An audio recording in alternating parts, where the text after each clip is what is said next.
देखिए इनेलो को ये समझना चाहिए कि लोग, जनता समझदार है, जनता इतनी अब मूर्ख नहीं रही। जब राज्यसभा का इलेक्शन आए तो अभय सिंह चौटाला बीजेपी को वोट दें, जब राष्ट्रपति का चुनाव आए तो बीजेपी को वोट दें, जब उपराष्ट्रपति का चुनाव आए तो बीजेपी को वोट दें, जब सरकार की बात आए तो ये कहे कि अगर जो है कुछ भी हो जाए मैं तो बीजेपी को समर्थन दे के आए। 2014 में हुआ था। तो जब समर्थन बीजेपी का देते हो और बात तीसरे मोर्चे की करते हो तो लोग इतने मूर्ख हैं क्या? लोग मूर्ख नहीं हैं, इन्हें लोगों में कहना चाहता हूँ। लोग समझते हैं इनकी नीयत को समझते हैं। जेजेपी की बात हो या इनेलो की बात हो, और यही बात इस राज्यसभा इलेक्शन में देखी गई। इस राज्यसभा इलेक्शन में सारे एक हो गए। कांग्रेस पार्टी के उम्मीदवार को रोकने के लिए सब एक हो गए, चाहे वो जेजेपी हो, चाहे वो इनेलो हो, चाहे वो एक आधा कोई हमारी भी एक आधी वोट तो जो अपना जो वो तो आदमपुर में इलेक्शन हो ही रहा है, तो ये सारे एक हो गए। तो ये जो इस तरह की शक्तियाँ जो कहते हैं, अब मैं समझता हूँ कि हर प्रदेश के लोगों में एक ही बात आ रही है, जब सारे बेईमान एक हो सकते हैं। किस दबाव में हुए वो तो देखो अजय सिंह चौटाला बताएंगे, अभय सिंह चौटाला बताएंगे और कुलदीप बिश्नोई बताएंगे। सबके क्या वो हमें जानकारी लोगों को ज़्यादा पता है।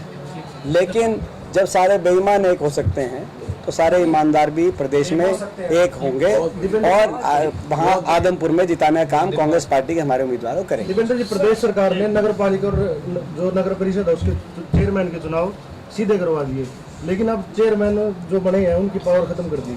तो इसमें क्या कहना चाहोगे? ये मुझे लग रहा है क्योंकि भाजपा को लोगों ने वोट नहीं दिया, इन्होंने सिंबल पे कराया था। लेकिन सिंबल पे जब पहला चुनाव कराया 2019 में, सॉरी 2018 दिसंबर में, करनाल, पानीपत, रोहतक कॉरपोरेशन का जो इलेक्शन, तब इनको 52% वोट मिली थी बीजेपी को। उसके बाद मसा सरकार बनी, आपको याद होगा 2019 में।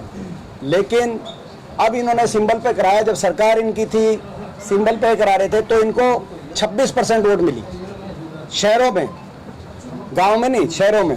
और 74% लोगों ने बीजेपी के खिलाफ मतदान किया, उनके सिंबल पे कैंडिडेट्स को वोट नहीं दी, जबकि शहर में इनकी सरकार, जिसकी सरकार होती है उसको फायदा होता है लोकल इलेक्शंस में।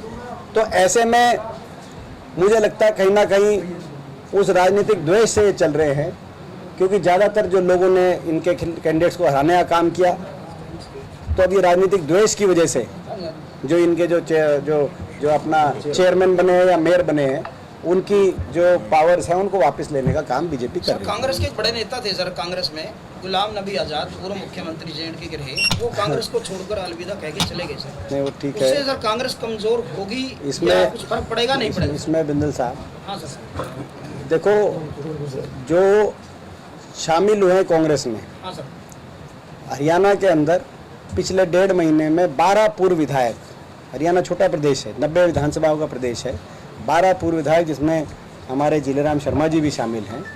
12 तो चाहे कुछ भी बात हो, तो 12 पूर्व विधायक कांग्रेस पार्टी में शामिल हुए हैं। हरियाणा प्रदेश में जितनी तेजी से कांग्रेस पार्टी के अंदर लोग शामिल हो रहे हैं, कांग्रेस का परिवार बढ़ रहा है, वो संकेत ये है कि हरियाणा में लोग कांग्रेस पार्टी की तरफ देख रहे हैं, परिवर्तन चाह रहे हैं, चौधरी उपेंद्र सिंह हुड्डा जी के नेतृत्व की तरफ देख रहे हैं आ रही है। और वो बीजेपी के इशारे पे इनेलो और जेजेपी जो करेंगे वो बीजेपी के इशारे पे करेंगे। लोग ये समझ चुके हैं, अगर बीजेपी को लगेगा कि हमें रोकने के लिए उनको इकट्ठा करना है तो इकट्ठा भी वो उनको होंगे, आप देख लेना। बीजेपी को लगेगा कि भाई अलग अलग लड़ाओ, एक आधी सीट भाई, इनको कांग्रेस को रोकने के लिए, हुड्डा साहब को रोकने के लिए जो रणनीति बीजेपी बनाएगी, उस रणनीति पे इनेलो और जेजेपी पार्टी चलती हुई दिखाई दे। भाई आज ये सारे अगर सवाल आज ही पूछ लोगे तो फिर कुछ अब आगे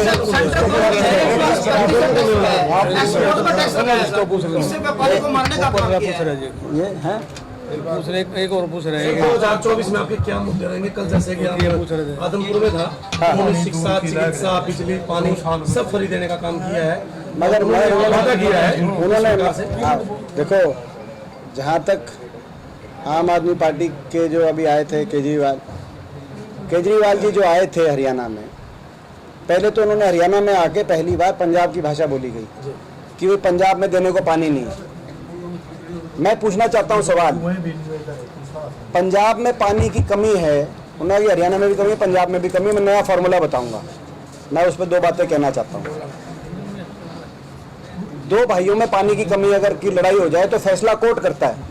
यहाँ सुप्रीम कोर्ट ने अंतिम निर्णय दिया है कि पंजाब के पास सरप्लस पानी है, हरियाणा के पास पानी कम है।